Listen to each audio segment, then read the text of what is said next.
What are the reasons a jinni would enter inside your body? What would cause that?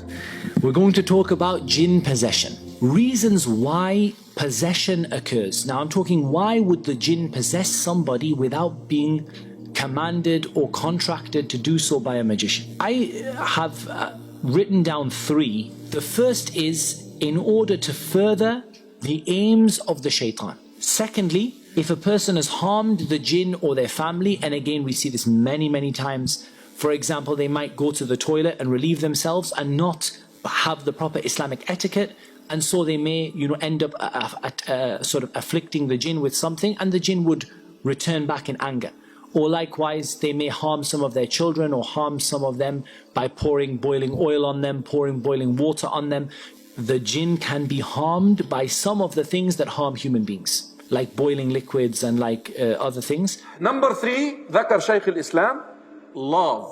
That the jinni actually may love you. العشق, the lustful love. وذلك الرسول صلى الله عليه وسلم told us what to do when we take off our clothes. Bismillah. If you say Bismillah, a curtain between you and the jinn. But how many of us come out of bed in the morning and you want to get your coffee from the kitchen? I stopped doing that after learning this. Guess what? The jinni is looking. And he's going to go inside that body.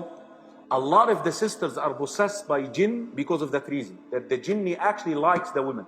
That's why the women also should be careful about the way that she dresses inside her bedroom. Can the jinni enter the body of the human just like that anytime? The answer is no. There are 4 conditions the jinni would enter into the body of the human.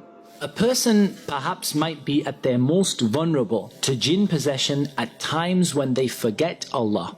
And there are a number of evidences for this. The first is the statement of Allah subhanahu wa ta'ala, whoever turns away and lives without the remembrance of Allah, we assign for them a shaitan that will accompany them. When you completely forget Allah is when you have experienced extreme emotions. I'm not talking about you get angry, but I'm talking you get so angry that you lose your mind. You no longer know what it is that you're saying. And it's a time when you are vulnerable to being attacked from the shaitan. And indeed the Prophet ﷺ warned against this kind of anger in the famous hadith, لا تغضب, do not become angry. Even when a person experiences extreme joy, extreme sadness, to the point where they no longer can control themselves and their bodies and what they're saying and what they're thinking, then this is a time when a person is particularly vulnerable. We also have an evidence from the Sunnah that a person is vulnerable in places that are particularly unclean or isolated. And the bathroom is a place which is particularly unclean, generally, in comparison to the rest of the house. And indeed, the Prophet ﷺ would say, Allahumma inni a'udhu bika min al-khubuthi wal-khaba'ith. And in one explanation of al-khubuthi wal-khaba'ith is the male and the female jinn.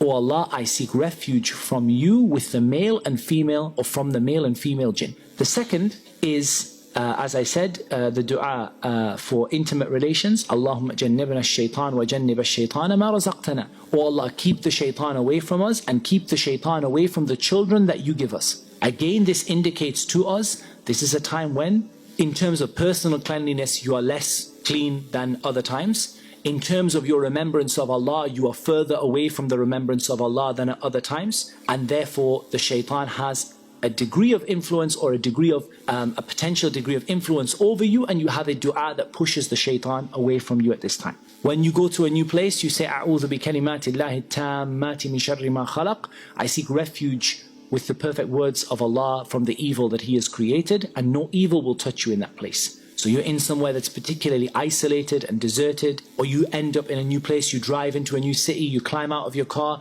you say these words, nothing will afflict you.